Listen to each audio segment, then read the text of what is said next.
Bienvenue à Star Wars en direct, la voix du fandom Star Wars, cet épisode de littérature qui sera consacré au volume 9, hein, si je ne me trompe pas, oui, le volume final de la série de comics Star Wars qui roule là, un ongoing depuis 2020. Vous aurez reconnu mon cher accent de Québec, ici Francis, et ceux qui nous écoutent en vidéo peuvent voir qu'on est accompagné d'un, c'est quoi, Alderaan Survives, ouais, c'est ça, un survivant d'Alderaan qui est maintenant exilé, qui essaie de refaire sa vie à Vancouver. Ça va C'est bien, ça. Jean? Oui, salut Francis, bonjour, bonsoir à tous, à toutes. Et oui, donc on verra un petit lien avec le tome de ce soir. Et je sais pas si toi, alors toi, t'es comme moi, t'as le t-shirt Star Wars en direct, mais en bas, c'est du pyjama en ce moment. Donc je sais pas si t'es en pyjama, toi. Moi, je suis en short, en fait, parce qu'il Ah, faisait très chaud aujourd'hui à Québec. Encore, il annonce même 31 demain. ah oui, Donc, Québec, c'est ça. À ceux qui écoutent nos émissions, là, tu sais, des fois, je dis on est sur hot, il fait moins 30, et là, ben, demain, ça va être l'inverse. On Tatooine. va être, attends, sur quelle planète tropicale qu'on a? Il y aurait Kashyyyk, Mhm. Endor. Ah, plus Ouais, tropical que désertique, du coup. ouais, ce qui arrive, mais en tout cas, plus chaud. Tu sais, quand c'est humide et pesant, là, Ah, yes. voilà. Écoute, on peut saluer avant d'aller plus loin nos amis de Star Wars Littérature Québec. On vous invite à rejoindre le groupe Si ce n'est déjà fait, que vous soyez du Québec ou non. Donc, cherchez Star Wars Littérature Québec sur Facebook et Instagram. C'est ça. Et Je YouTube. crois qu'il y a une chaîne YouTube aussi là, Voilà. pour le podcast maintenant. Et ils sont à 8 ans, là. Ils fêtent leurs 8 ans au mois de juin. Oui, oui. Très, très beau groupe. C'est toujours des belles discussions. Un petit WhatsApp, Jean? Yes, bien sûr, bien sûr. Bah, écoute, là, je t'ai uploadé la miniature. Donc, on en avait parlé pour l'émission qui sera déjà disponible, je pense, de Into the Light, le dernier roman qu'on a chroniqué ensemble. Oui. Et donc, voilà. Donc là, si vous avez la vidéo, vous voyez un petit peu l'artwork du dernier audiobook exclusif only from Audible, c'est marqué là, avec le petit bandeau, qui n'est autre que la suite du premier exclusive Audible qui s'appelait Seeds of Starlight. Et l'un comme l'autre, donc c'est écrit par George Mann. Et donc, ce sont deux petits audiobooks jeunesse surprises qui sont apparus sur Audible un petit peu sans prévenir. Donc, celui-là, il date du 6 mars dernier, sachant que le premier, il datait de novembre 2024 déjà. À peu près 4h, 4h30 d'écoute, et c'est du jeunesse encore. Hein. Donc, on reprend les personnages jeunesse, donc des jeunes Jedi qu'on avait vus dans les précédents livres, notamment chez Bibliothèque Verte. Hein. Donc, il y a le Master Eve Bayer, là, je ne sais pas si tu te rappelles, Master Eve, là, qui avait survécu à un enlèvement, Nihil, justement. Il y avait Tep Tep, évidemment, Kildo, donc on les connaît. Et donc, le héros principal qui était Cam Lindon, c'est ce fameux jeune qui n'avait plus de corde vocale suite à un accident qui parlait donc avec une espèce de voix droïde qu'on voyait sur la couverture de Seeds of Starlight et qu'on voit en mode sous-marin là, face à des Drengir sur la cover de Hunted Starlight. Très très sympa et je conseille largement les écoutes de ces deux audiodramas. C'est directement la suite du premier, donc à lire après Seeds of Starlight quand même. Et si vous aimez les films d'horreur un petit peu à la Abyss, à la Léviathan, un petit peu sous-marin, comme ça. Il y a un peu de ça au début. La première moitié, c'est un peu ça. Et moi, j'adore ce genre de film. Et du coup, j'avais retrouvé bien cette ambiance un petit peu. Parce qu'en fait, ils reviennent dans Starlight Beacon qui s'est écrasé sur Aram. Et donc, ils vont explorer les wrecks, les restes de Starlight Beacon sous-marin. Je vais en nommer un autre cher à mon cœur, c'est le film Sphère. Ah Donc, oui, j'ai pas encore les revu. films des profondeurs de l'océan avec Samuel L. Jackson, Sharon Stone, Dustin Hoffman. Yes, c'est Écoute, vrai. avec toute une distribution là. C'est vrai. C'est vrai que les 80-90, il y a pas mal de films sous-marins comme ça. Je crois qu'Abyss a bien lancé le truc. Il y avait le fameux MAL aussi, M-A-L. Je sais plus ce que ça voulait dire, l'anagramme, mais c'était un bon petit nanar qui se refait encore une fois sur Alien, Abyss plutôt. Enfin, c'est Aliens, voilà, c'est un mix, c'est Aliens dans les abysses, en gros. Bref, donc très très bon audiobook, pardon, je vous les conseille. Excellent, excellent. Écoute, de mon côté, en croyant que je perdais mon temps, j'ai pas tant perdu mon temps. Je suis tombé sur deux items additionnels à ma collection. Oups, l'écran principal ne fonctionne pas. Mais bref, voilà la Haute République et le Vador. Tu vois, le plus récent, je crois que c'est la Haute République, sorti en mars en France. Fait que tu vois, c'est toujours un petit délai, là, quelques mois, il faut être patient pour les avoir vraiment en librairie au Québec. Mais voilà, écoute. Ensuite, si je regarde le prix, tu vois, ici, j'en ai pour Vas-y. $70 plus taxes, hein, parce qu'on rappelle que... Donc, il faut pas le prix, c'est ça, quand on est collectionneur.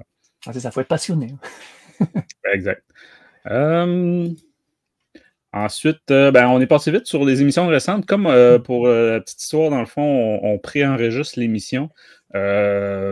C'est un comics qui devrait sortir dans quelques semaines du côté de la France. Donc, c'est pas très évident de vous dire quelle émission récente on a eue, mais théoriquement, il devrait avoir eu un épisode de littérature autre que justement sur des œuvres et compagnie. Et il y a la revue aussi, hein, corrige-moi Jean si je me trompe, de Tales of the Underworld, qui est supposé être sorti là, depuis. Ouais. Normalement, il sera sorti. Il y aura aussi la review du roman, on en parlait, Into the Light, qu'on a fait en compagnie de Philippe, un de nos auditeurs du Discord, qui sera sorti d'ici que cette émission-là soit sortie. Et puis sinon, c'est toujours les mêmes littératures. Donc on avait fait quoi le dernier Tyrek, là, j'ai plus le nom. Comment il s'appelle déjà? C'était la chasseuse de monstres, là, c'était quoi le titre? Sabre les aventures, Sabre à louer. Voilà, donc Sabre à louer, on a fait la bataille de Jakku, le premier volume, là on en parlera un petit peu parce que c'était un petit peu la suite de ce tome-là, de Convoi Chronique Histoire. Ouais, c'est ça. Bon, le cafouillage un peu dans l'agenda de sortie. Là. Ouais. J'ai demandé j'ai contacté Aurélien Vives à ce sujet, j'ai pas eu de réponse encore, donc savoir qu'est-ce qui s'est passé, est-ce qu'il y a eu des petits cafouillages entre la sortie des tomes, je sais pas, on verra. Ouais, c'est assez étrange. Sinon, écoute, je te propose qu'on passe en hyperespace puis qu'on attaque notre comics du jour. Allez, c'est parti. Oh crap! Prepare to jump into hyperspace on my mark. All right, stand by.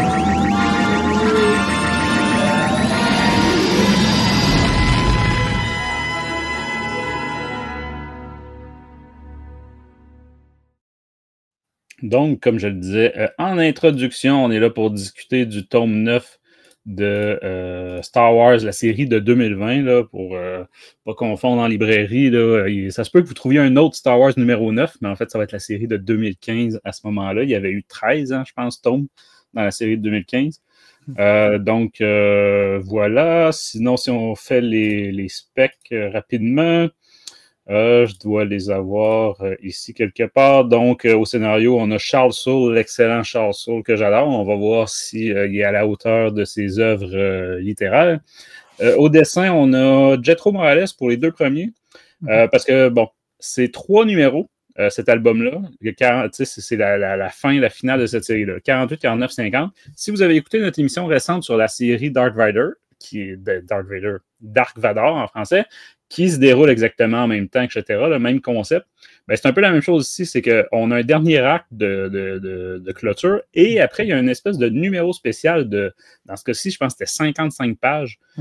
Fait que le numéro 50, c'est un double presque triple. C'est un double et demi là, en volume. Dans ce cas-ci, vous allez voir tout à l'heure, mais il est même séparé en chapitres, donc il est vraiment en 4 sections. Fait que c'est ça, on a Jetro Morales pour le 48-49 et ensuite Madibek Musabekov pour le dernier. Et par contre, on a la même coloriste là, tout du long, Rachel Rosenberg. Et c'est la même chose aux couvertures, je crois aussi. On a une équipe, Stephen Segovia et Reine Beredo pour 48-49 et ensuite c'est Lénil Francesiou et Romulo Fajardo Jr. qu'on avait eu récemment, je me souviens plus dans quel autre album. Oui, le tome précédent, c'était eux. Ouais. Donc voilà, vous voyez, c'est comme il y a un petit côté de deux équipes, mais bon, c'est ça. Je vais être un peu moins sévère dans ce cas-ci, vu que c'est un peu le concept. Là. Il y a une espèce de numéro final, mais bon, au moins c'est quand même Charles Soule au scénario. Et les dessins sont pas si, vous allez voir tout à l'heure, mais ils sont pas si à milieu, là, les deux styles quand même. D'ailleurs, tu parlais du numéro 7. Justement, vu qu'on est dans les specs, Jean, j'ai été surpris en vérifiant à quel point Jetro Morales, dans ma tête, c'était rendu un habitué. On prend de Star Wars, j'avais Ah l'impression oui. qu'il y avait une feuille de route comme, mettons, Rachel Rosenberg, là, qui est là depuis des années. Puis en fait, il est tout récent, dans le fond, Jetro Morales. Il n'y a pas une très longue feuille de route. Non, c'est vrai, il a fait quelques numéros, mais en fait, on l'a retrouvé ponctuellement, relativement souvent. Là, on a conclu En Aphra et Bounty remplacement. Hunter. Voilà, et il faisait partie un petit peu de la team qui concluait Aphra 2020 et Bounty Hunter. Et il a fait aussi la bataille of Jakku, qu'on avait chroniqué la semaine dernière. Il a fait un petit peu du 40e anniversaire du Retour de Jedi. Il a fait 3 numéros sur 50 seulement de la série Star Wars 2020. Donc voilà, on le retrouvait, son nom, on apprécie ses dessins, donc son nom, on l'a retenu. Mais ouais, techniquement, il n'a pas fait grand-chose. Ouais, c'est ça. Je ne sais pas pourquoi, dans ma mémoire là, défaillante, c'était vraiment rendu un habitué. Bon. Oui. Espérons que ça le devienne, mais on va voir aujourd'hui si c'est à la hauteur des commentaires qu'on avait eus pour lui à d'autres occasions. Oui, j'ai oublié, il avait été avec Charles Soule déjà sur le The Blade et Shadow of Starlight. Donc voilà. Ouais, exact. Charles Soule, je ne sais pas comment que ça fonctionne chez Marvel, quand qui organise les équipes, tout ça. Mais c'est ça, Charles Soule a l'air d'aimer s'entourer de gens avec qui il a déjà travaillé, à moins que ce soit des purs hasards, là, mais bon. Parce qu'avec Rachel Rosenberg aussi, là, c'est une équipe qui roule depuis longtemps. Donc... Oui, elle est là quasiment tout le temps, quoi. Après, elle fait des super On l'a adopté, travail, c'est ça. Le petit monde des comics Star Wars l'a adopté. Ouais, et puis en couleurs, on en reparlera ce soir, mais les couleurs, elle fait encore un boulot de fou, quoi. Ouais.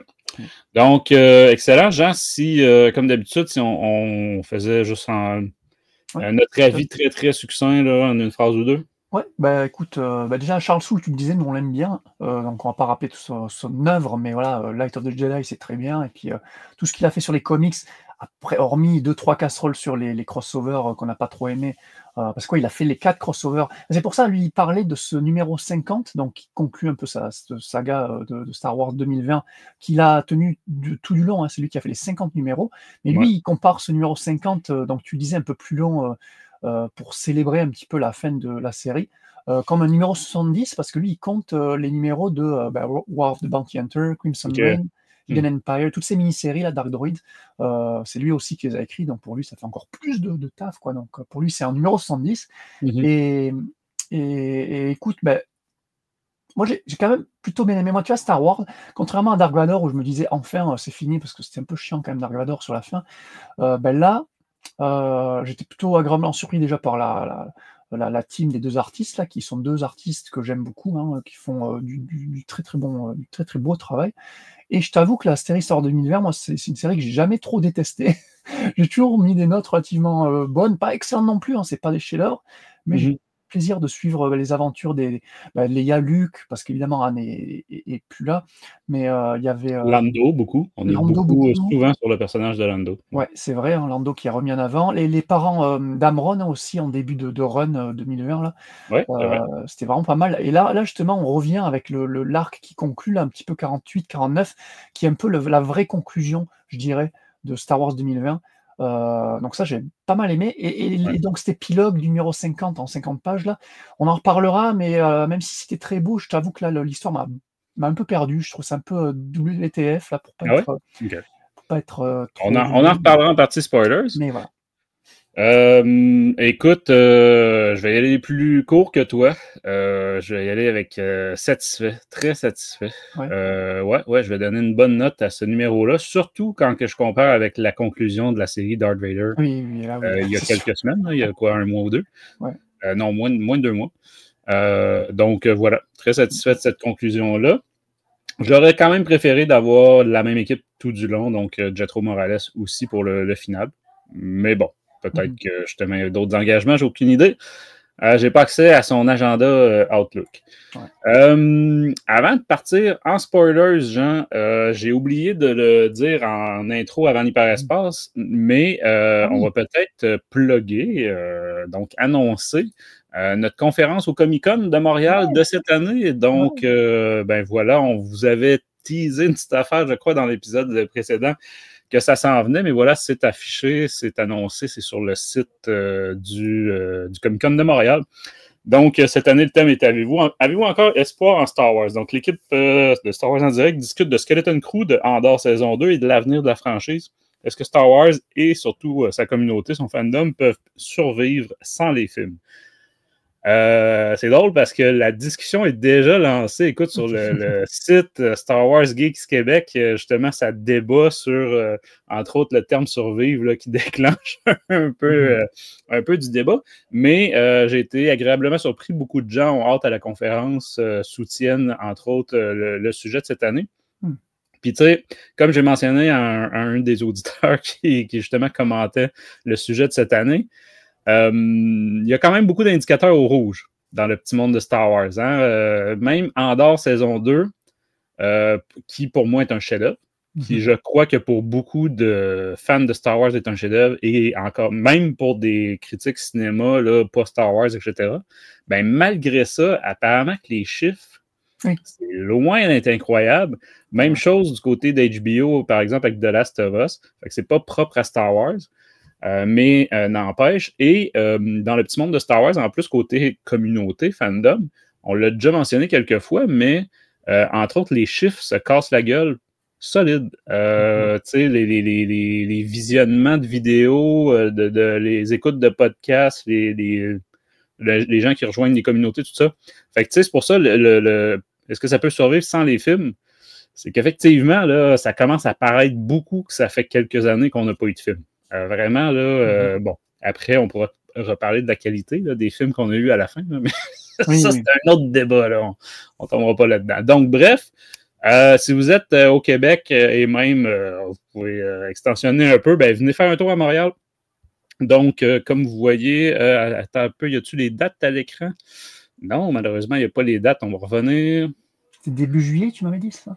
Oui, c'est ça, je vais revenir sur la page principale. Donc, du 4 au 6 juillet 2025 au Palais des Congrès à Montréal. Donc, vous allez avoir la joie aussi, là, tu sais, le centre-ville de Montréal. C'est devenu tellement plaisant, surtout pour se stationner quand on vient en voiture. Donc, c'est ça, vous allez faire le mouvement inverse des Montréalais qui s'exilent parce qu'ils sont plus capables de vivre là.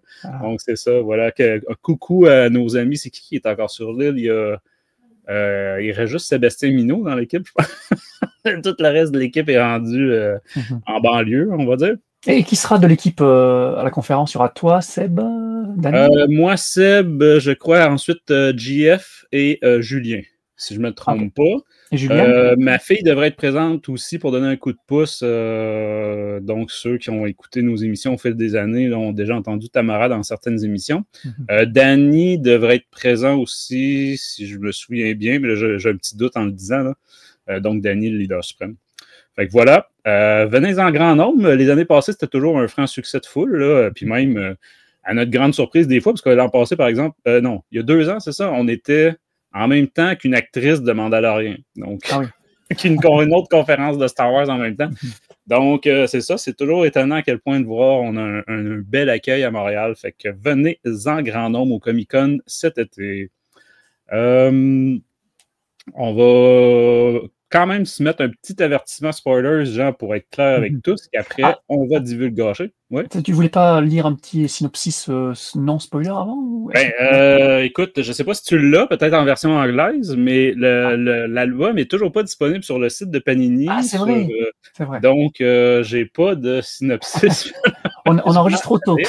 On est trop prévoyant. Sur Amazon non plus. Hein, tu sais, souvent sur Amazon, le site Amazon France est plus fiable un peu que celui de Panini, et malheureusement, c'est pas encore dessus. Au point où j'ai même une petite crainte que l'album sorte pas à la fin juin, comme c'est prévu, mais bon, on va quand même se croiser les doigts pour qu'il respecte le planning. Oui, c'est ça, c'est 25 juin, la sortie annoncée. Donc voilà, c'est ça, on va passer en partie spoilers, puis Jean va nous résumer qu'est-ce qui se déroule dans ces 3 numéros finaux de la série Star Wars de 2020.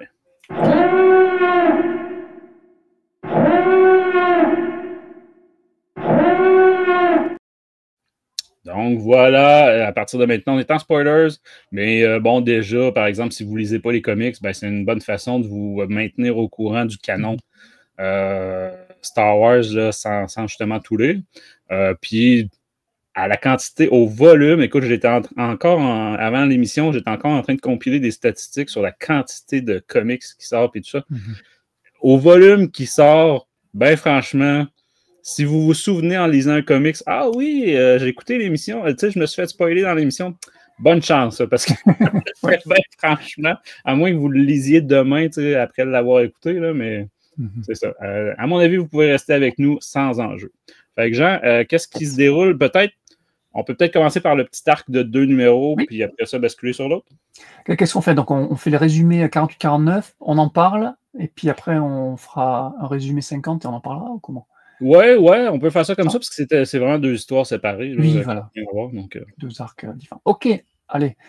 Déjà, du tome sous-titré en VO, The Path of Light, le chemin de la lumière. Donc, je ne sais pas s'il sera traduit comme ça en français. On avait fini le tome précédent, donc tome 8, avec le procès de Lando, hein, c'était ça. Ouais. Donc là, on part sur complètement autre chose, parce qu'on va suivre Leia Organa, qui se réveille suite à un cauchemar, choquée et sous pression constante. Hein. Elle craque là en dévoilant à Oui. Luke tout ce qu'elle a Écoute, sur le je cœur. t'interromps tout de suite. On a droit à une Leia dépeignée. Donc, essayez de chercher dans votre mémoire quand est-ce que vous avez vu Leia mal peignée, etc. Dépeignée. Là, on a une Leia qui se réveille dans son lit le matin, donc les cheveux tout est comment on dit, ébouriffés. Bref, Ébouriffé. ébouriffé. Fait que c'est pas souvent que vous allez voir ça, Leia dans son lit, maganée, comme on dit au Québec. Là. Voilà. Pas maquillée, pas peignée. Mais tu vois, je croyais que quand tu disais décoiffé, là, je pensais que tu parlais d'un terme, avec un terme québécois. Putain, je ne connais pas ce. Non, elle est vraiment dépeignée. Hein. On le voit à l'écran, là, ceux qui nous écoutent en vidéo. Voilà, dépeignée, voilà. C'est marrant. Donc oui, donc Décoiffé, dépeignée, c'est ça, voilà. On a notre petit dictionnaire québécois-français, là. Ouais, c'est mignon en plus, dépeigné, c'est sympa. Donc voilà, elle se réveille, donc elle s'habille, elle se recoiffe, elle va se refaire sa coiffure classique, et elle va aller rencontrer Luke. Luke, donc elle va dévoiler ce qu'elle a sur le cœur, et notamment le fait qu'elle veut absolument sauver Anne plus que tout, hein, avant d'attaquer la seconde étoile noire, parce qu'ils ont déjà prévu ça aussi. Mais voilà, ses obligations envers l'Alliance l'en empêchent, hein, c'est un petit peu trop selfish, de se focus sur Anne seulement, alors que voilà, l'Alliance a prévu d'affronter l'Empire une fois de plus. Elle va cependant se focus sur une autre mission. Donc elle va aller retrouver la Survivor Fleet, donc la flotte de survivants d'Alderaan, qui aurait mystérieusement disparu. Donc elle, Luke et la lieutenant Verlaine, qui est une amie, un ancien personnage qu'on avait vu dans la série. Écoute, dans la série de 2015, Princesse Leia, oui, voilà, notamment une des 4 premières mini-séries qu'on avait eues dans le canon Star Wars. Et effectivement, le personnage de Evan Verlaine, donc une pilote de X-Wing aldéranienne survivante. Fait que c'est vraiment, moi, ça a été ma surprise. Vraiment de conclure la série de 2020 avec des gros liens. Vraiment, on ramène des personnages, parce qu'il y a Evan Verlaine, mais il va y avoir aussi des survivants aldéraniens. Oui. De cette série-là. Petit comics que j'avais bien aimé quand même, c'était graphique par contre, ça pêchait pas mal dans cet album-là, mais l'histoire, j'avais bien aimé. Ouais, donc c'est ça, Leia avait comme rassemblé une flotte de survivants aldéraniens. C'est ça. Donc là, elle retrouve son amie Verlaine, donc, qui est elle aussi aldéranienne. Et donc ils vont se rendre sur un vaisseau de cette fameuse Survivor Fleet là, qui a l'air abandonné. Ils vont être attaqués soudainement par des pirates. Luke va sauver Leia en l'évacuant via un escape pod avant l'explosion de ce fameux vaisseau. Mais voilà, le pod et Leia vont être récupérés par les pirates, dont la chef n'est autre que Eliane Zara, donc, qui est une ancienne antagoniste de Leia, ancienne impériale aussi, hein, qui est apparue dès le tout premier numéro de la série Star Wars 2020 hein, de comics, qui avait disparu depuis un moment et qu'on croyait tous morte, mais qui revient ici, à notre plus grande surprise. Et le numéro suivant, donc on voit Zara qui en veut encore plus à Leia, de l'avoir laissée pour morte dans le tome 4. Voilà, c'est dans le tome 4, on se rappelle. Prête à se faire bouffer par un gros monstre. Hein, elle nous rappelle ça dans une grosse splash page, une grosse page pleine de ce numéro 49. Mais voilà, donc elle a survécu à ce monstre-là. Et elle réapparaît ici à notre plus grande surprise et à celle de Leia également. Zara va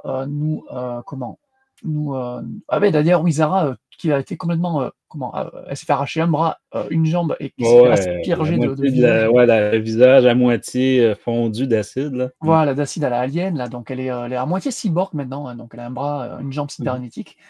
Zara, donc, qui nous révèle qu'elle a attaqué, en fait, la Survivor Fleet, a récupéré un seul vaisseau pour attirer justement Leia dans un piège, et qu'elle a détruit tout le reste de la flotte. Donc Leia est à ce moment-là effondrée. Zara va aussi récupérer l'escape pod que Luke a réussi à prendre avant l'explosion du vaisseau. Et Zara est plutôt prudente, elle sait que c'est un Jedi, elle veut pas faire débarquer Luke et plutôt le laisser dans sa capsule, donc elle va le tirer là avec son câble. Mais voilà, Luke va détruire sa capsule en plein espace, puis il va faire une Leia, comme on dit dans le jargon, dans l'épisode 8, pour atteindre le vaisseau de une Zara. Mary Poppins, hein, ouais. Voilà, exactement, donc gros clin d'œil. C'est mieux fait que dans l'épisode 8, quand même. Ouais, voilà, ça passe mieux en comics, on va dire, ce genre de truc. Grosse baston où Luke surpuissant va dominer les pirates, évidemment. Zara va se retrouver en duel face à Leia, va blesser Leia même à l'épaule. L'objectif de Leia... elle va la transpercer avec son sabre. Ouais. L'objectif de Leia et Luke, c'est de faire gagner du temps au lieutenant Verlaine qui est allé chercher des renforts qui arrivent plutôt rapidement. Hein. Et les pirates s'échappent en voyant les renforts, justement, ainsi que Luke qui est juste intouchable. Hein. Luke, il survole, il surnage face à ces pirates. Luke laisse par contre s'échapper Zara en vaisseau, mais voilà, Zara c'est une méchante, très méchante, donc elle va vouloir les buter quand même. Et là, du coup, Leia n'aura pas de choix que d'ordonner aux rebelles de take the shot avant que Zara take son shot à elle pour buter Luke et Leia. Donc voilà, donc c'est Zara qui va périr indirectement par les... comme Luke dit à Leia, c'est son choix. Dans le fond, on la laissait partir, mais elle a fait le choix de revenir attaquer Luke et Leia en leur fonçant dessus. Donc effectivement, la flotte rebelle va abattre le vaisseau de Zara. Légitime défense. Pour rappel, hein, c'était la commandante d'un Star Destroyer qui s'appelait Tarkin's Will, hein, si je me souviens bien. La volonté de Tarkin. La volonté, voilà, ça. Fait que, écoute, excellent côté scénario. Écoute, c'est vraiment... Attends, j'avais pas fini. Excuse-moi, il me restait une phrase. Excuse-moi. Une phrase? Ouais, parce que quand même, ça finit super bien, parce que voilà, le numéro 49, qui conclut plus la série 2020 que l'épilogue du numéro 50. Enfin, j'appelle ça l'épilogue du numéro 50, mais le numéro 49 se finit sur un super speech de Leia, là, en gros plan, super bien dessiné, et super bien décidé d'ailleurs, à secourir Han Solo des salmens de Jabba. Voilà, avec la fameuse page finale du numéro 49. Là. Ouais. Effectivement, parce que l'arc avait commencé, comme tu dis, que Leia trouvait que c'était un peu égoïste de tout mettre les plans de l'Alliance sur pause pour aller chercher Han. Mais là, ça se finit que non, les amis, puis tout ça, la loyauté, donc on va chercher Han. C'est ça, ses idées sont remises en place, et là, c'est bon. Elle s'est dit, non, mais on va aller chercher Han. Donc voilà, c'est comme ça. Donc scénario, t'as bien apprécié le scénario? Écoute, tu l'as dit un petit peu, là, vaguement, en partie non-spoilers, mais c'est vraiment une très bonne conclusion c'est le retour à l'introduction de cette série-là, parce que les premiers numéros de la série, c'était justement une espèce de, pas de compétition, là, mais d'affrontement entre Leia et cette commandante de vaisseau-là, qui est une crinquée, comme on dit, là, qui est vraiment fanatique, là, sans un temps. Fait que c'était une surprise, parce qu'effectivement, on l'avait un peu laissé pour morte, mais sans la voir mourir.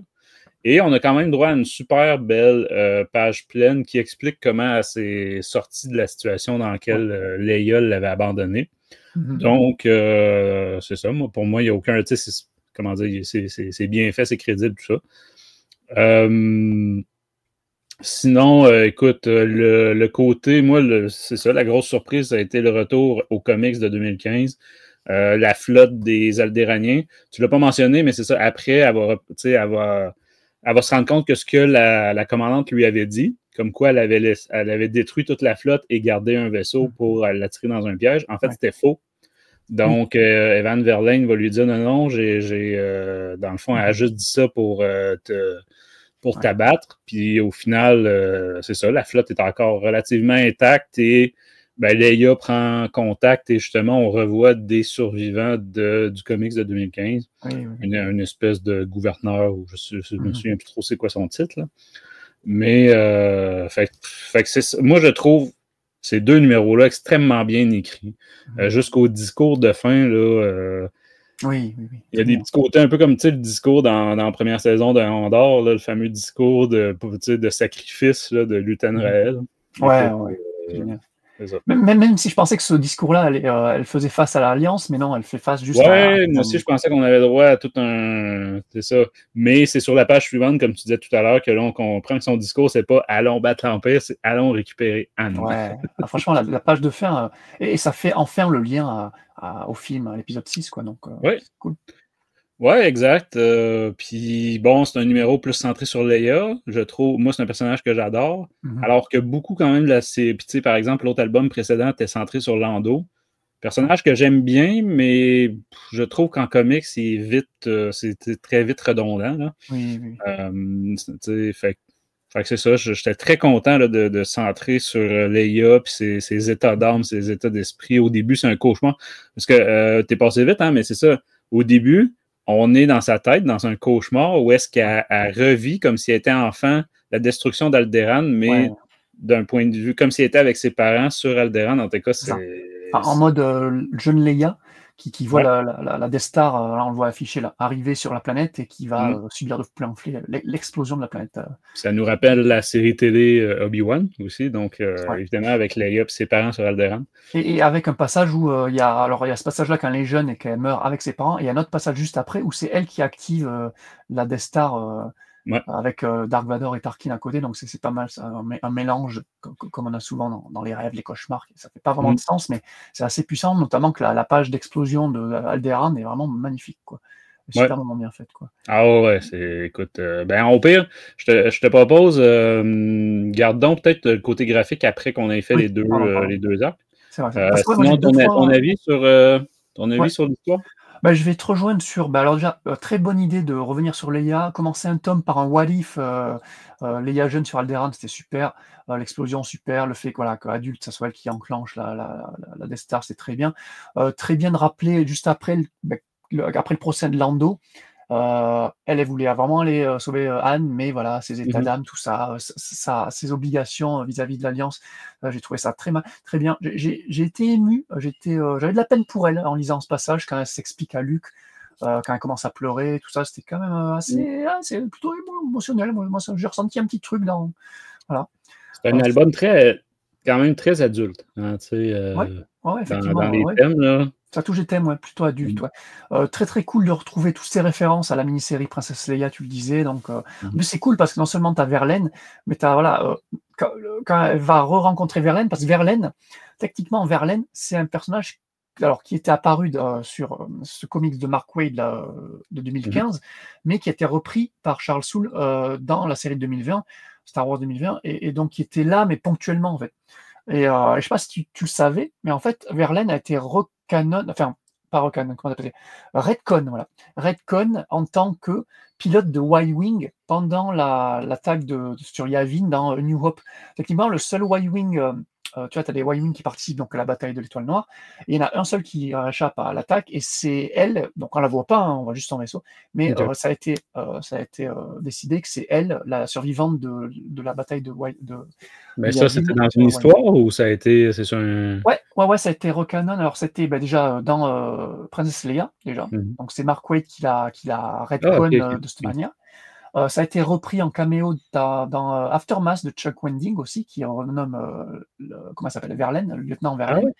Et elle apparaît dans plusieurs jeux mobiles et même dans Rogue One. Dans Rogue One, on voit seulement son vaisseau, son Y-Wing, donc parmi la flotte des Y-Wing qui va partir sur Yavin, Yaya, le sien. Et donc, oui, dans les tomes 2, 3, 4 et 5 de la série de 2020, elle est réapparue ponctuellement. Mhm. Elle a même une aventure à elle exclusivement, donc c'est elle l'héroïne de l'aventure, dans un des numéros de Star Wars Adventure de 2017, donc c'est à l'époque de IDW en VO. Donc, C'était pas un annuel, ça se peut-tu? peut-être un annuel, ouais. Peut-être un Ouais, annuel. je pense que c'était un Ouais. annuel. Ouais. Voilà, où c'était elle l'héroïne et tout. Donc ouais, c'est un personnage qu'on a revu ponctuellement, mais qu'on n'avait plus revu depuis un moment. Et là, la relié avec la Survival Fleet d'Alderaan, là, c'était pas mal. J'ai bien aimé. Et alors, tu parlais l'espèce d'alien aussi qu'on voit la faire en hologramme. C'est pareil, c'est Béon Boenel. C'est un personnage de la mini-série Princess Leia également. Tout comme tu sais, le corps qu'on voit en fait. Zara, elle a donc détruit ce vaisseau et elle a aussi fait en sorte de mettre une espèce une ancienne survivante, elle s'appelle Jorah Astan. Je vais te trouver une illustration de ça. C'est un personnage qui est dans une cuve de Bacta que Leia reconnaît. Et ça, c'est Ah oui. aussi c'est une vieille personne qui faisait partie de la Survivor Fleet qu'on voyait dans le comics Princess Leia. Donc, il y a plein de liens à Princess Leia. Que moi j'avais bien aimé aussi comme comics, donc ça c'est très très cool. Par contre, petite coquille niveau écriture dessous, tu disais que tu aimais beaucoup son écriture. J'ai trouvé ça un peu nul quand même, que Leia et Luke à la toute fin. Tu vois, c'est des détails, hein, c'est pas grave. C'est juste que j'ai trouvé que c'était un peu facilement écrit. Luke et Leia vont laisser échapper Zara à la toute fin, alors qu'elle était maîtrisée par Luke. Tu la captures et tu l'emprisonnes. C'était pas la peine pour de la la laisser partir. maîtriser. Ouais. Et justement, juste après l'avoir laissé s'échapper, elle revient pour une nouvelle attaque. T'es vraiment un peu débile, là, les frères et sœurs Skywalker, j'ai trouvé. Et voilà, et c'est toute cette partie-là. Alors, Zara, pareil, elle a été. On le voit, c'est assez cru quand même. Elle se fait bouffer, elle se fait bouffer un bras, une jambe et cramer le visage. Quand elle re-rencontre Leia, tu te dis, moi à sa place, j'aurais laissé vivante, Leia, pas de souci, parce qu'elle veut le livrer à l'Empire, en fait, c'est ça le but de Zara. Et elle le dit, hein, elle dit, je veux te livrer en une seule pièce, mais non, en fait, du moment que tu es vivante, l'Empire, il n'a rien à branler, qu'il te manque une jambe ou un bras. Moi, j'aurais coupé un bras, une jambe et cramé le visage, donnant, hein, œil pour œil, hein, voilà.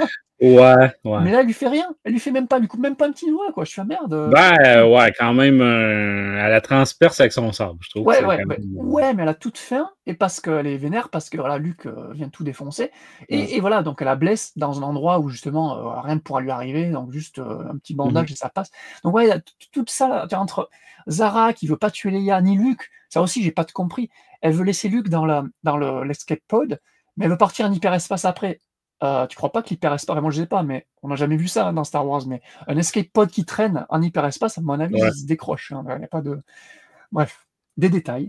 Ouais, ben disons que ça ne dure pas 2 heures non plus. Là. En fait, dès que Luke, comment dire, il doit l'entendre, on va dire, via la force, mais dès qu'elle dit faut le garder à distance un minimum, ben il défonce la capsule avec son sable. Voilà. C'est pas grave, hein, c'est des détails. Là, tiens, je te montre le fameux personnage, le troisième personnage donc, qui vient de ce comic Princesse Leia.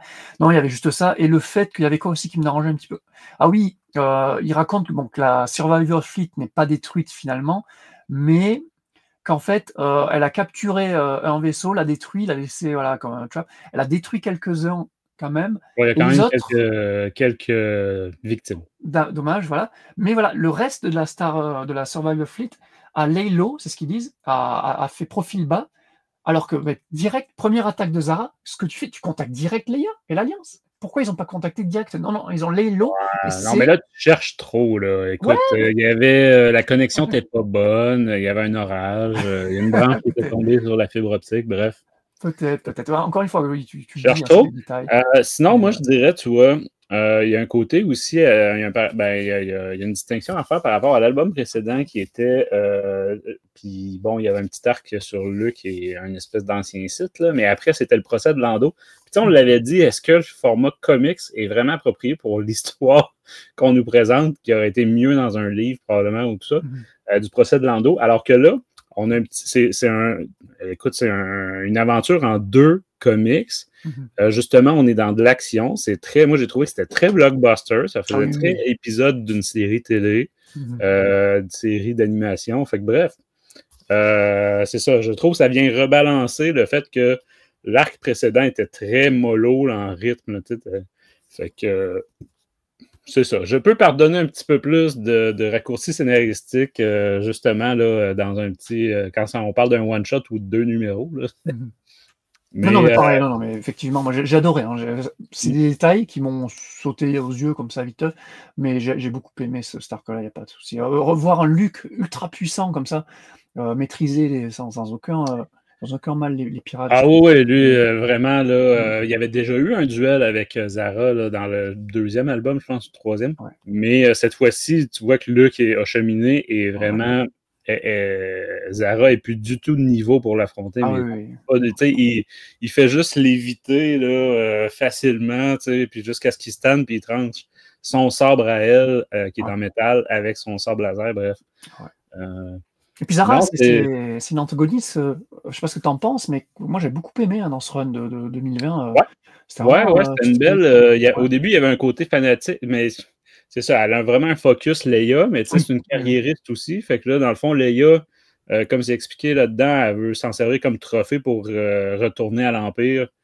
Mais c'est ça, elle ne pouvait pas retourner à l'Empire les mains vides, là, vu qu'à cause d'elle, de son vaisseau a été perdu, là, le Tarkin's Wheel. Puis bon.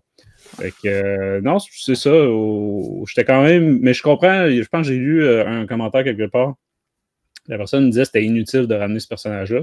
Ben, Effectivement, mais ça vient, tu sais, dans toute bonne histoire, à la fin, on est censé avoir une, tu sais, pour donner l'impression au lecteur qu'on referme une porte qu'on avait ouverte au début, ben c'est ça, c'est le retour à l'introduction. Oui, complètement. Ça, cette série-là avait débuté avec le duel sur plusieurs numéros, là, Leia-Zara. Ben, écoute, c'est ça, ça se conclut là-dessus. Ouais. Non, moi, c'était une très bonne surprise. Hein. Là, le cliff du numéro 48, j'étais « Ah, trop bien, elle revient. Ok, cool. » Puis c'est pas invraisemblable, hein, ça. Ok, elle a survécu. Elle a laissé son katana. Une survie crédible aussi. C'est pas comme, je sais pas, là, en comparaison, Boba Fett, c'était pas mal moins. Voilà. Ou Dark Maul, je comprends pas. Mais bon, bref, on va pas partir dans ce débat-là. Et là, on l'avait laissé dans une grotte. Voilà, dans une grotte, elle coulée. Elle avait le katana planté, ben voilà, elle s'est fait arracher un bras, elle a pu se défaire, elle a récupéré le katana, elle s'est fait bouffer la jambe, mais elle a pu buter quand même le monstre. Et bon, c'est pas, c'est pas si surprenant. Voilà pour les numéros 48 et 49. Est-ce que tu veux nous résumer le méga numéro 50 de conclusion? Juste avant, un petit mot sur Morales et les dessins quand même. Ok, tu veux parler des dessins tout ça? Ok. Ah, je pensais qu'on. Ouais, tu voulais. Oh, ouais, on peut faire graphique un avant l'autre. Bah, juste pour dire, c'est très beau. Je suis curieux d'avoir ton avis. Moi, j'ai été extrêmement satisfait. Ah oui, pareil, moi j'adore. Morales depuis le début, de toute façon, il m'a jamais déçu. Et là, les deux, trop bien. Tout ce qu'il fait, c'est génial. Les grosses splash pages, là, on voit Alderaan. Tu commences le numéro, tu as Alderaan, superbe, les explosions, les bastons, les vaisseaux, tout. C'est ultra dynamique. Vraiment, là. Il y a un petit, dans les batailles, où, tu sais, mettons, justement, coups de sabre, puis tout ça, il y a un petit côté manga. Mais bien dosé, là, justement, pas trop. C'est beau, c'est même chose aussi au niveau découpage. On n'est pas dans du Tintin ou Astérix, là, en case égale, tout ça.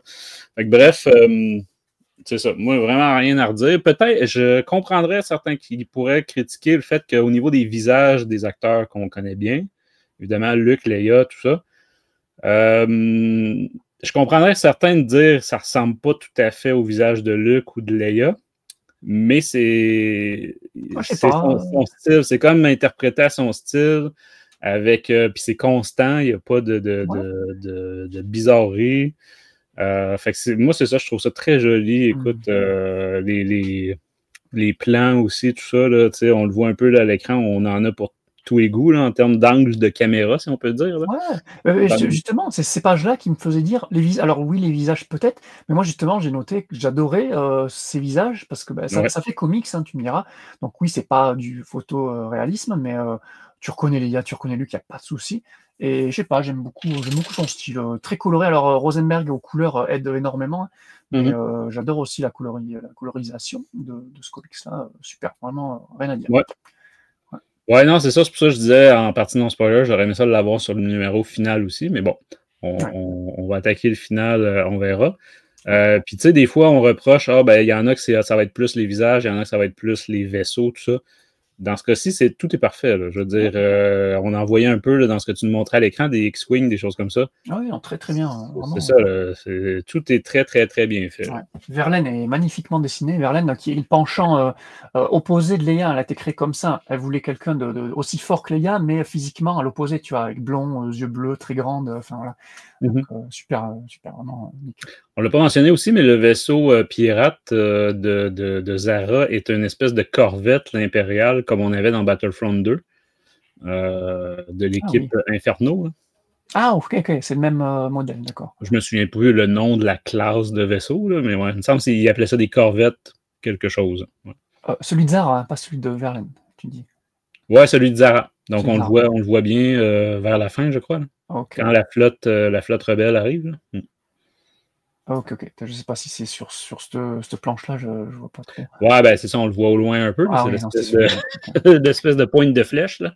Mais ouais. Puis on le voit au début aussi, quand ils sortent de l'hyperespace. Puis que, fait que c'est juste une mini ref, là, mais c'est ça, c'est un design de vaisseau qu'on n'a pas eu très souvent. Ok. Ah oui, très très bien. Ouais. Là, c'est pas mal. Ouais.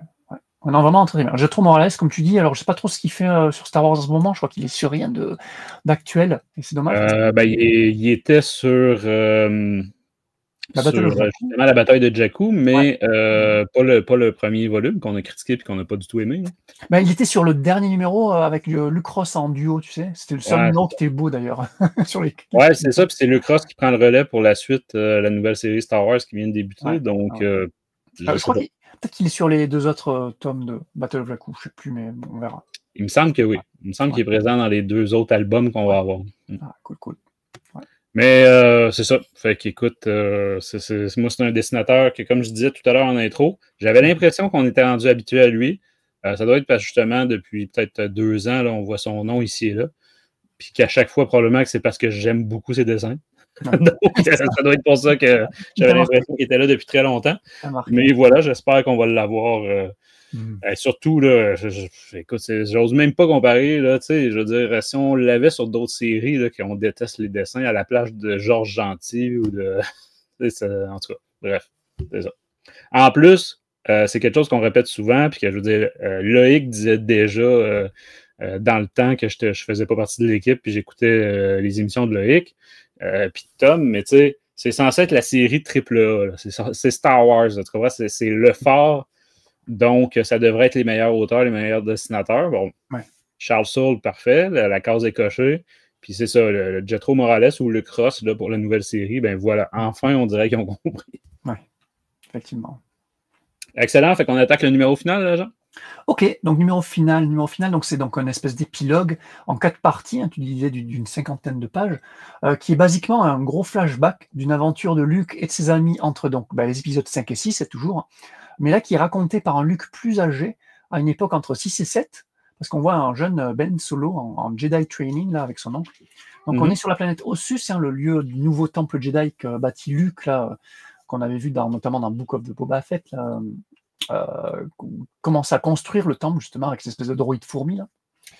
Et donc Luke, qui va s'entretenir avec ce Ben Solo adolescent, il va lui raconter une histoire où Luke s'est rendu sur la planète Gazian. Alors la planète Gazian, on l'avait déjà vu, c'est la fameuse planète couverte de champignons, de fungus, comme ils disent, où quand tu plonges dedans, donc Luke plonge dedans, tu as comme des visions d'anciennes Jedi. C'est très très spécial comme planète, comme concept aussi. C'est original, en tout cas. C'est original, en tout cas, c'est sûr. Et voilà, ces visions vont servir à Luke, vont lui donner toutes sortes d'informations sur les Jedi, quoi. Et donc là, Luke va replonger dans ils appellent ça le Living Sea, hein, la mer, mer de champignons, une mer vivante, on va dire, de champignons. Et il va rencontrer cette fois l'esprit de Azlyn Rel, qui est le célèbre personnage de la phase 3 de la Haute République. Écoute, Azlyn est partout. Oui. En tout cas, parce que le dernier épisode littérature qu'on a enregistré, c'était sur le roman où il est le plus présent. Donc, on n'a pas arrêté de parler de lui pendant toute l'émission. Oui, c'est un gros fan favorite. Je crois que tout le monde adore ce personnage dès son intro dans la phase 3. Alors, il était dans la phase 2 techniquement, mais c'est plus dans son aspect dans la phase 3 qui nous a marqué. Et donc là, Azlyn Rel, qu'est-ce qu'il va dire? Ah oui, il va amener Luke sur la piste d'un artefact situé sur une planète de glace. Et donc, Luke va y aller en compagnie de Leia, Lando, Chewie, R2 et ses 3 PO. Et ils vont y retrouver donc le Grim Rose. Donc c'est ce fameux artefact là, le Grim Rose. Et donc c'est un artefact qui permet de tuer n'importe qui dans la galaxie quand on insère des données génétiques, donc genre un cheveu ou du sang sur une espèce de cube. Hein. Et là, elle a un peu un style holocron. Voilà, c'est comme un gros holocron. Et si tu verses du sang, comme ils vont le faire, ou si tu mets quelque chose dessus, enfin voilà, des données génétiques, ça va le tuer. Donc Leia pense évidemment à buter Palpatine. Le groupe va se rendre ensuite sur Naboo. Lando va se déguiser en impérial, va aller aux archives royales de Theed et tenter de récupérer le matériel génétique de Palpatine, parce qu'ils expliquent ça, en fait, tous les sénateurs ont leurs données génétiques, en gros, archivées sur leur planète et tout, et donc, comme Palpatine était un ancien sénateur, ils se disent qu'il y a peut-être ces données génétiques. C'est intéressant, écoute. Voilà. Et donc, il va y arriver. Donc, Lando va réussir à récupérer un échantillon de sang. Je passe vite sur ce qui se passe. Mais mentionnons que c'est grâce à une bibliothécaire.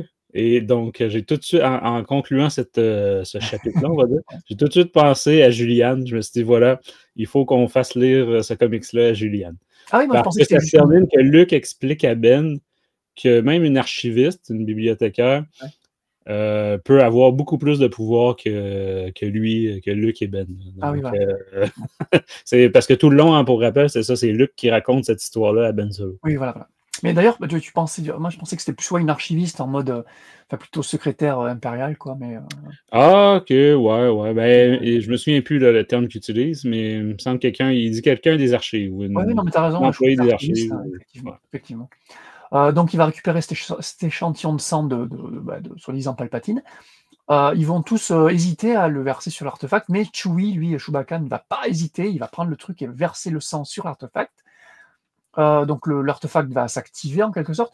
Le groupe va s'apercevoir, enfin c'est notamment ces 3 PO qui n'avaient pas lu les instructions jusqu'au bout, et donc il va s'apercevoir que l'artefact peut tuer Palpatine, ok, mais aussi toutes les personnes que l'artefact va rencontrer slash scanner pour arriver à la cible. C'est très nébuleux comme principe. Et donc Mhm. Luke va vouloir évidemment, sachant que des innocents vont peut-être être tués, va vouloir arrêter le process, l'artefact avec son sabre, mais impossible. Donc ce qu'il va faire, il va retourner sur Gazian, là. Il va replonger dans la Living Sea, là, la fameuse mer de champignons. Il va re-rencontrer donc Azinrel qui lui fait une blague au début, il va se déguiser en Lord Santeca jeune. C'est plus Mhm. pour le caméo, ça j'imagine, mais voilà. Après, en fait, c'était vraiment Azinrel qui se foutait de la gueule de Luke. Et donc Luke va lui demander si on peut arrêter l'artefact, là, parce qu'il veut pas tuer autre que, enfin, Ouais, d'autres parce qu'on est personnes. rendu à des milliers de personnes, dont évidemment beaucoup d'innocents, là. Parce que c'est ça, Oui, l'artefact cherche Palpatine via plein de gens qu'il a croisés dans sa vie. Là, tu sais, c'est ça. Fait que là, on c'est est ça. rendu à plusieurs milliers de personnes. Fait que là, il y a tout un débat éthique. Lando veut le laisser faire. Au début, c'était juste une centaine de personnes. Et là, ça Mhm. grossit, ça grossit, ça grossit. Fait que là, finalement, ben, il essaie d'arrêter le processus. Voilà. Voilà. Asline, il répond à Luke qu'on peut pas l'annuler, mais on peut lui faire changer sa cible. Donc Luke va récupérer. Alors d'abord, il va se friter contre Asline, un petit duel au sabre quand même contre Asline, quand même. Asline versus Luke, c'est. Putain, tu m'aurais dit qu'on aurait eu Asline Rel versus Luke, c'est pas mal. Et donc Luke va récupérer un squelette qui traînait là et utiliser le matériel génétique des os du squelette pour faire changer l'artefact de cible, ce qui va désactiver l'artefact parce que la cible est déjà morte, c'est un squelette. Donc, voilà. Et voilà, donc l'épilogue finit comme ça. On revient avec Luke âgé avec Ben Solo, qui lui demande s'il a bien compris la morale de cette histoire. Hein. Comme nous, j'imagine qu'il doit se dire, mais alors moi je me suis dit, mais Luke, Ben devait penser, mais Luke, what the fuck, Luke, en mode, je sais pas si tu as vu la vidéo de, c'est une ref au joueur du grenier, la vidéo des jeux Ouais, Star Wars. ouais. Voilà, je me suis dit, mais peut-être Ben, tu m'étonnes qu'avec des leçons comme ça, Ben, il a tourné Dark Side. Quoi. Enfin bref, c'est comme Ouais. ça que se finit le numéro 50. Et donc le tome 9 et donc toute la série Star Wars 2020. Voilà. Fini comme ça. Ouais, écoute, côté scénario, qu'est-ce qu'on peut dire? Déjà, on revient sur des trucs explorés dans cette série-là, donc l'espèce de planète à champignons là, qu'on avait déjà rencontré Elzarman. Donc, Luke avait Oui, déjà, la c'est ça. première fois qu'il avait plongé, c'était Elzarman, Les là, le armes, Jedi de la Haute République. c'est ça. Et là, écoute, il tombe sur Ashlyn, qui est, comme tu dis, un fan favorite. Pour rappel, hein, c'est le Jedi qui, à cause des Nameless, des sans-noms, s'est carrément arraché les yeux. Donc, c'est Ouais. ça, c'est un Jedi avec deux. Et qu'on voit sur la couverture de l'album. Donc, Oui, d'ailleurs. ça pique la curiosité, là, parce que on n'est pas du tout à la même époque. Donc, voilà. Et chose intéressante, c'est que quand Luke va y retourner la deuxième fois, il y a un Asdin qui change d'apparence entre sa version jeune, donc avec des Exactement. yeux puis tout, et sa version, Ouais. comment dire, anormalement âgée, parce que je pense qu'il y a 200 ans hein, Oui, c'est ça.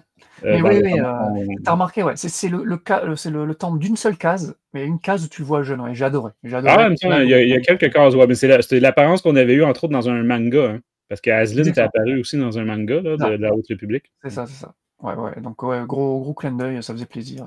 Non, Ouais. c'est cool. Puis visuellement, toute cette histoire-là de champignons, tout ça, c'est quand même très, très cool. Regarde, on a même droit, comme tu montes à l'écran, à un sans nom, là, Ouais. Nameless. Donc, Ouais, ouais. c'est ça. Écoute, moi, je C'est ça, trouve. ouais. C'est là qu'on le voit jeune aussi, ouais, sur la même page. Ouais, ouais, ouais, très très cool. Fait que essentiellement, c'est ça. Il y a énormément de discussions sur l'éthique puis la morale là, dans ce numéro-là. Justement, là, à quel point, tu sais, c'est parce que déjà, il y a un côté arme longue distance. Mais Ouais. ça, on avait déjà eu ce concept-là dans la série de 2015 de Star Wars. Là, tu sais, c'est Dr. Aphra qui. Ah, Non, c'est c'est ça, vrai! c'est dans la série Aphra, pas dans celle de Afra! Star Wars. Ah ouais, Mais c'est vrai. Aphra collaborait avec les rebelles pour une espèce d'arme pour tuer Palpatine à distance. Mhm. Mais là, évidemment, que là, ben, c'est ça, là, comme on est rendu à des milliers de personnes éventuellement tuées, ça implique, comment dire, on sait pas, là, ça peut impliquer déjà énormément d'innocents, mais en plus, plein de gens qui connaissent directement. Tu sais, je veux dire, Mon Mothma pourrait faire partie du lot. Oui, complètement. Fait que c'est ça. Fait que même si Ben Solo, à la fin, il lui dit « Ouais, mais tu sais, ça aurait probablement tué Vador aussi en même temps, puis tout ça. » Ben, tu sais, c'est ça. Fait que bref, on est dans du pur débat moral. La petite visite sur Naboo, j'ai bien aimé aussi. Écoute, Lor San Tekka, c'est un personnage que Charles Soule avait exploré un peu aussi dans la série Poe Dameron. Il y a quoi, en 2016-2017, dans ces environs-là. Ça, il y a Rise of Kylo Ren aussi, son comics où il y avait un petit peu... Exactement, c'est ça. Fait que... non, c'est ça. Moi, j'ai trouvé que c'était une bien meilleure conclusion que l'équivalent du côté de Darth Vader qu'on avait eu. Ah oui, complètement. Ah oui, non, mais là... Alors, moi, je vais chipoter encore une fois, mais effectivement, si tu compares à Darth Vader, c'est sûr qu'on peut être qu'au-dessus, pas de souci. Ouais. Mais ouais, non, alors, pareil, comme toi, alors j'ai adoré les clins d'œil, alors que ça soit à la Haute République, évidemment, mais également à la postlogie, quand même, parce que voilà...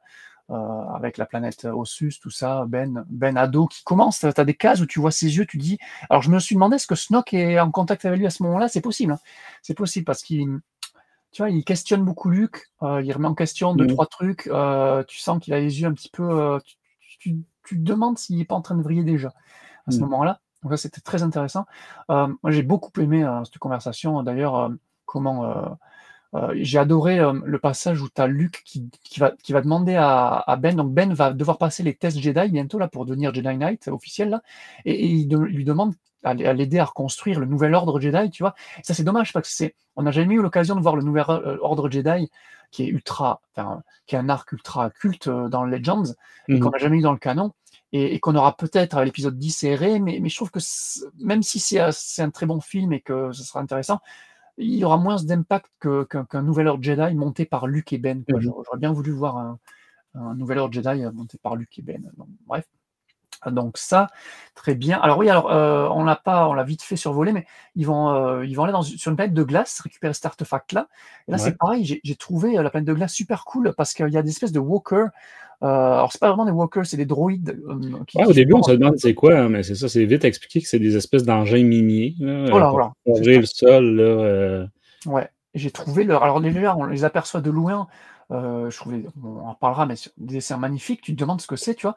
Et c'est juste des droïdes miniers, comme tu dis. Et puis quand tu vois de plus près, je sais pas, je trouve ça super stylé comme design. C'est assez, je sais pas, c'est arachnoïde, ou je sais pas comment t'appelles ça, un petit peu insectoïde, tu vois, avec des longues pattes comme ça. Je trouve ça super stylé. Et puis ils arrivent sur une espèce de temple Jedi qui est sous une couche de glace, et donc Luke va devoir s'infiltrer dans cette grotte de glace. Il va utiliser son sabre en mode jeu vidéo total, où il va descendre de l'espèce de caverne avec son sabre en mode voilà comme ça là. J'adore, c'est con. Hein. Ah ok, d'accord. J'ai pas encore fait les jeux de Jedi, donc je peux pas. Ok. Non, puis Kevin Scott s'était fait reprocher ça aussi au début de la Haute République, là, dans le premier comics, tout premier. Quelqu'un avait, des fans, là, il avait expliqué que c'était pas une... Comment dire, que ça ralentirait pas le principe du sable laser. C'est pas comme un physique, là, oui, un je comprends. violet dans de la roche, mais bon. Ouais, mais c'est pas complètement là. Là, on est dans de la physique de particules version Star Wars. Je me rappelle, c'était Keeve qui joue dans cette espèce de grosse planète avec des plantes énormes. Ouais, c'est vrai. C'était super cool aussi. Moi, je trouve ça stylé d'utiliser le sabre autre que pour se foutre sur la gueule, quoi. J'ai bien aimé la blague. T'as Lando quand il est en mode, donc il est en mode impérial, il va s'infiltrer pour essayer d'embobiner l'archiviste, comme tu dis, mais il se fait direct gauler parce qu'en fait, il n'a pas les bons rangs impériaux. Donc, il se présente en tant que lieutenant ou impérial, j'en sais rien. Et donc, il n'a pas les bons rangs. Elle fait exprès, elle l'appelle lieutenant, elle le teste. Ah, ok, d'accord. Et c'est ça, mais en fait, il y a des grades de capitaine. Mais lui, il réagit pas, donc évidemment, elle comprend tout de suite que c'est pas un vrai. Et d'ailleurs, il fait une blague sur les grades impériaux, les rangs impériaux, et justement, moi, je trouve que c'est tellement le bordel et qu'on n'a pas vraiment d'explication logique sur ce que c'est. Vraiment, les grades. Il y a un nom créé, là, mais on s'entend que c'est loin d'être parfait, là, c'est ça. Voilà, t'as pas une page Wikipédia avec. Alors voilà, donc t'as tel poste. Oui, il y en a. Ça, il y en a. Ouais. Mais j'ai toujours trouvé que ça tirait par les cheveux sur certains aspects, là, que c'était tellement pas logique, surtout pour une machine militaire. Là, donc, voilà. Bref. Ouais. Mais effectivement, pour les fans de Star Wars, entre autres les cosplayers, tout ça, les fameux grades impériaux, là, c'est ça. Fait que, Oui, clairement, il y avait une petite référence à ça. Là. ouais, parce que j'avais demandé à Loïc à l'époque s'il y avait une quelconque logique dans ça, et bon, il y en a une, mais elle est complexe, on va dire. Et donc j'avais bien aimé aussi le fait que la secrétaire soit en fait pro rébellion, enfin anti-empire du coup, elle aimerait que la rébellion gagne en fait. C'était une bonne petite surprise. Donc très très bien le scénario, mais voilà. Alors le coup de l'artefact pour moi c'est un problème quand même parce que alors sa fonction. Alors ça n'a aucun sens. Je trouve que ça fait très Death Note. Je sais pas si tu as lu les Death Note, les mangas, ou tu as vu l'anime. Non. Ok, bon, c'est exactement le même principe. Tu as un carnet, tu mets le nom d'un gars à l'intérieur et il meurt. Tu vois, moi, direct, ça m'a fait ça. Tu vois, tu mets, là, c'est le matériel génétique de n'importe qui et il meurt. Et ok, putain, c'est un arme de fou quand même, c'est un truc de malade quoi. Ouais, mais c'est un artefact site, hein, si je me souviens bien. Oui, c'est vrai, c'est un dark, ouais. Au moins du côté obscur. Là. Côté obscur, ouais, très, très, très bien Tu sais, caché. c'est Ashlyn qui l'a mis là. On Ouais. sait qu'Ashlyn, c'est ça, pour combattre les Nameless, ben, a fait plein de recherches dans le côté obscur. Donc, ouais. Oui, mais j'aurais aimé que cet artefact-là, on n'en a jamais entendu parler, ni d'Adam ni d'Ève dans la Haute République. Donc c'est totalement inédit, hein, c'est Charles Soule qui a créé ça pour ce numéro-là. C'est dommage, tu vois, il y aurait eu un teasing sur, je sais pas, un truc qui s'était passé dans la Haute République, ça aurait fait plus sens. Ah, Là, ça tombe comme ouais. ça. Ah là, tu chipotes beaucoup. Ouais. Là. Ouais, On a quand même beaucoup de références à la Haute République ici. Oui, oui, non, mais ça c'est très cool, mais voilà, ça, mais le pire, c'est pas vraiment ça, c'est bon, ok, donc t'as un artefact inédit, mais le pire, c'est que tu as C3PO, donc qui va lire les instructions sur le cube, mais il va oublier hein, à lire la totalité, donc de pas lire tu sais, les petites lignes en bas, les petits caractères au bas de la truc, qui va dire ah non, mais merde, donc une fois le sang versé, non, non, mais en fait, ça va pas tuer que la cible, en fait, ça va tuer tous ceux qui sont liés. Et là, c'est pareil, c'est ultra nébuleux, moi je comprenais pas. C'est quoi? Il va scanner et alors c'est quel genre de contact avec la cible qui. Donc ça, c'est vraiment. C'est un peu. Ouais. Ouais, c'est ça, c'est très nébuleux comment Ouais. l'artefact cherche Fonctionne. Palpatine, Ouais. mais effectivement, il aurait peut-être mieux valu de l'allumer sur Coruscant, par exemple. Ou, bon. Ouais. Et puis tu disais, ça, donc il a scanné une centaine, puis des milliers de gens, mais est-ce qu'ils ont commencé à être butés ou pas vraiment? Ou ils scannent juste et. Non, c'est ça, il scanne, puis c'est ça, de ce que j'ai compris d'explication de ces 3PO, c'est qu'une fois qu'il va retrouver Palpatine, là, ça va être le wipe-out total de tout le monde. Ouais. Donc, bon. Ouais, bon, écoute, bon, c'est pas le meilleur truc que Charles Soule ait écrit, donc moi, pour moi, ça a fait aucun sens, mais c'est un détail sur la vie générale. Tu es en train de chercher un sens à la force dans Star Wars, puis à des artefacts sites, là. Non, mais là, quand même, c'est quand même. T'es pire que tantôt avec le sable dans la falaise, là, tu sais. Ouais, non, mais là, quand même, le coup de Déjà que la science dans Star Wars, ça marche pas, mais si en plus tu cherches un sens à la magie, ça marcherait pas. Ouais, non, mais alors déjà ça, mais le pire, c'est que voilà, la leçon de fin de Luke, voilà, parce que Luke raconte ça à Ben, mais pourquoi?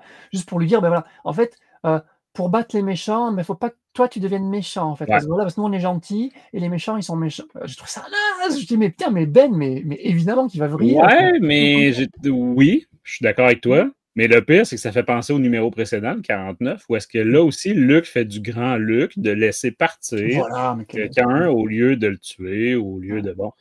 Fait que ça, par contre, d'un point de vue caractérisation du personnage de Luke, ça correspond. Parce qu'effectivement, Luke a tendance, surtout dans l'univers étendu, là, dans la littérature, tout ça, à être beaucoup trop naïf, puis beaucoup trop, c'est ça, là. Bon, dans les films, il massacre tout ce qui bouge, par exemple, là, au début, là, au palais de Jabba, tout ça. Là. Ouais. Mais, c'est ça. On a un look tout le temps beaucoup trop bon. Non, mais c'est logique. Moi j'y ai vu ça. Effectivement, c'est ça. Il dit à Ben, faut pas devenir evil pour combattre l'evil. Écoute, c'est la morale de Luke, qu'effectivement, comme tu dis, peut-être que c'est pourquoi Ben a fini par virer tout croche. Ouais, peut-être. Bon, en tout cas, voilà. Encore une fois, tu vois, c'est 2-3 détails sur le scénario qui m'ont fait dire que mais bon, c'était quand même très agréable à lire et ça, revoir Ben Solo, c'est toujours un plaisir de toute façon. Et Old Luke aussi. Donc, sinon, parlons des dessins de Mouka.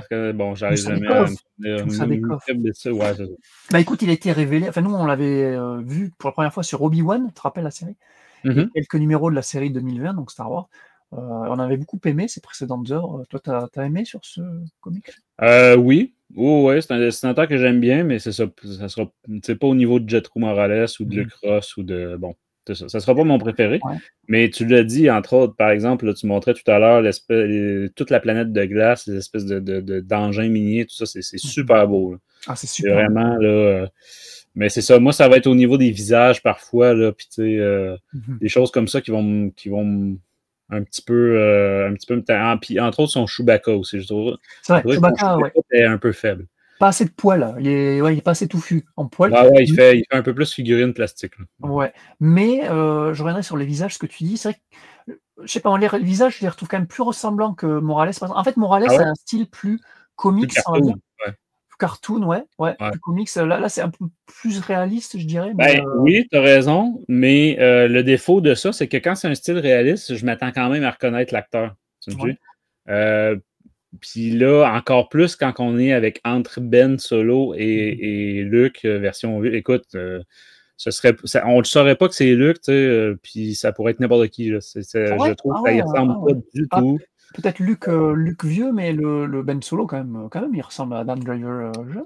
Ah, ouais, peut-être un petit peu plus, mais c'est ça. Le Luke vieux, j'ai trouvé que c'était raté. Il y a des moments aussi, par exemple, tu montrais, là, je trouvais que le visage à Leia, c'était un peu raté. Fait que c'est ça le défaut, c'est que quand tu as un style un peu plus cartoon, ben, à la limite, ça devient une interprétation dans un style X. Alors que, ben, c'est ça, plus tu es dans le réalisme, ben, plus il faut que les visages aussi ressemblent à ce qu'on connaît. En tout cas. Peut-être qu'il y en a qui vont préférer ce style-là. Là. Mais regarde, on voit, tu montres à l'écran, là, par exemple, le visage de Luke dans le bas. Je suis désolé, là, moi, je reconnais pas Luke Skywalker. Puis, ben, quand bien même, c'est une version avec barbe. Là, ouais, parce que c'est une transition entre l'épisode 6 et 7, donc c'est vraiment entre deux. Donc, on l'a techniquement jamais vu comme ça, quoi. Donc, ouais, je sais pas, moi, je ne m'a pas choqué plus que ça, tu vois, les visages, même les gars, tout ça. C'est vraiment Chewbacca. C'est loin d'être laid. Là. Et par contre, il restit énormément bien. Alors, bon, quasiment tout, Asdinrel, il est magnifique, mais son C3PO, tu vois, alors c'est pas un personnage que j'apprécie plus que ça. Alors oui, son nameless, on l'a dit aussi. Mais C3PO, tu as le passage où justement il va lire les instructions, là, il y a une grosse pleine page avec lui. C'est magnifique, quoi. Enfin, le gars, oui. Ben, justement, ça ramène ce qu'on disait tout à l'heure. J'ai l'impression que tout ce qui est technologie, appareil, tout ça, c'est vraiment nickel. Là, il y avait la couleur de Rosenberg. On a un bon exemple sur cette page-là qui se montre à l'écran de Chewbacca. On a un C3PO magnifique, puis un Chewbacca à moyen. Ouais, complètement. Ouais, je suis d'accord. Ah, je serais d'accord avec toi. Effectivement. Le côté dynamisme aussi, c'est pas non plus du même niveau que, par exemple, de Jetro Morales avant. C'est un peu plus statique, un peu. Ouais. Mais c'est histoire de. Comment dire. Tout. Ouais, regarde, tu vois, c'est ça, même au niveau des batailles, je sais pas, il y a un côté, je trouve. Moins dynamique, effectivement. Ouais, légèrement, là, tu sais, comme je dis, c'est parce qu'on chipote, là, parce qu'on a connu vraiment pire sur d'autres BD récemment. Ça reste très très beau, il y a de très très belles splash pages là. Donc, entre autres, c'est ça, tout ce concept-là de la planète des champignons puis tout ça. Puis bon, c'est magnifié par en plus les couleurs de Rachel Rosenberg. Ouais, ça aussi. Non, vraiment, que ce soit l'un ou l'autre, je suis ravi d'avoir ces deux-là sur ce tome-là. Puis au moins, ben, comme je disais tout à l'heure, en plus, dans le même album, ben, la transition est quand même. Tu sais, c'est deux styles de dessin pas si éloignés non plus. Là. Puis le fait d'avoir la même coloriste, fait que c'est ça. C'est pas non plus choquant comme changement de dessinateur. Oui, complètement. Écoute, on est. Écoute, à moins que tu avais autre chose à ajouter, on n'a pas parlé des couvertures? Juste vite fait, juste pour la planète Ossus, tu disais. Alors j'ai fait des recherches sur Ossus parce qu'évidemment, la Book of Boba Fett, on a tous ça en tête. Mais donc c'est évidemment la planète de Rey, des visions de Rey dans l'épisode 7 et des flashbacks de Luke et Ben dans l'épisode 8, on se rappelle. Ouais. Mais alors, je sais pas, je suis tombé de ma chaise en disant. Alors c'est une planète déjà présente dans l'audiodrama Doku Jedi Lost. Déjà, il y avait cette planète. Ah ouais. Ossus, mais encore plus ancien, de 2014, donc tout juste après le rachat. C'est Alexander Freed qui a recanon, parce que c'est Ossus, c'est évidemment une planète Legend, qui a recanon Ossus dans une nouvelle de Star Wars Insiders. Et même Adam Christopher l'avait utilisé dans Shadow of the Sith, évidemment, vu que c'est lié au Sith, au Jedi et à Luke, post-logique, quoi. Et évidemment, Charles Soule l'a utilisé dans Rise of Kylo Ren, et là, il l'utilise en ce moment dans Legacy of Vador, qui est un petit peu Rise of Kylo Ren 2, tu vois, la suite des aventures de Kylo. Donc, tu vois, c'est une planète assez utilisée qui a été créée, ni plus ni moins, que par Tom Veitch dans Dark Empire et Tale of the Jedi, les comics Legends cultissimes dont on espère faire une émission. En même temps, c'est pas une planète, comment dire, c'est un décor très terrestre. Là. Oui. Mais voilà, c'est pas Mustafar ou c'est pas, je veux dire, c'est que... Ouais, mais c'est aussi, c'est Il n'y a rien qui marque, là, comment dire, là, on sait tout de suite qu'on est sur cette planète-là. Si on ne voyait pas les bâtiments de l'Académie de Jedi voilà. de Luke, c'est juste la planète de la nouvelle Académie Jedi de Luke, quoi. Donc ça qui est quand même marquant. Et qui était le premier temple Jedi dans le lore Legends. Si je ne dis pas de conneries, corrigez-moi si je dis bêtises, mais je crois qu'il est encore plus important au sus dans le Legends. Voilà. Couverture, tu disais. Ouais, ben écoute, comme j'ai dit, on a 2 équipes différentes. Là. Personnellement, j'ai préféré la première qui fit en plus avec le style cartoon un peu de Jetro Morales. Personnellement, je serais allé avec cette couverture-là de Leia et Luke, là, prêts à la bataille, dos un à l'autre. Écoute, moi, je trouve ça super beau. Même chose au niveau de l'arrière-plan, là, très coloré. Sinon, 49, bon, c'est un peu plus ordinaire, même si c'est quand même bien. Et ben 50, c'est ça, on change d'équipe.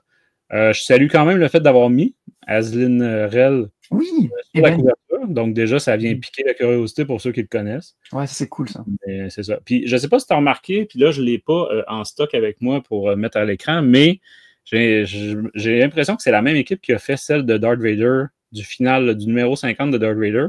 Et qu'il y a un côté miroir, les deux. On est dans les mêmes couleurs, la même genre de composition de personnages. Sur l'autre aussi, il y a Luke qui est présent. Fait que bref, je ne sais pas si c'était fait exprès, mais je vous dis, un à côté de l'autre, c'est confondant. C'est vraiment, là, tu te demandes lequel est lequel. Oui, tu as raison. C'était le même artiste, c'était Francis Yu, Lenil Francis Yu, qui avait fait les couvertures de Vador aussi. Donc. C'est marrant parce que Francis Yu, on l'a toujours dit, mais on n'aime pas trop. Enfin, elles sont sympas, ces couvertures, comme celle que tu as montrée, la 50. Ouais, mais, ouais, et puis tu vois, là, tu vois Ben Solo, par contre. Jamais j'aurais reconnu Ben Solo là, tu vois. Ouais, par exemple. Donc je serais parti sur la 48 aussi, c'est ma préférée des 3 s'il fallait en choisir une. Et c'est même pas elle qui a été choisie pour quatrième, c'est la 49 qui a été choisie pour quatrième couverture, donc elle est complètement... Ils ont peut-être jugé qu'il n'y avait pas assez de personnages, mais bon. C'est ça, ils aiment bien mettre plein de persos sur les couvertures. Ouais, c'est pas quelque chose que j'aime beaucoup. Sinon, est-ce qu'on avait des variantes de couverture d'intérêt? Là, je te montre ma variante préférée. Oh, ça, c'est magnifique. Ça, vraiment, là, pour ceux qui nous écoutent à l'audio, on a Leia et Tarkin et une planète qui explose. Donc, on peut évidemment supposer que c'est Alderaan.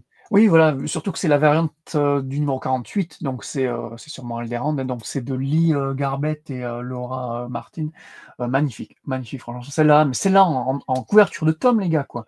Elle est superbe.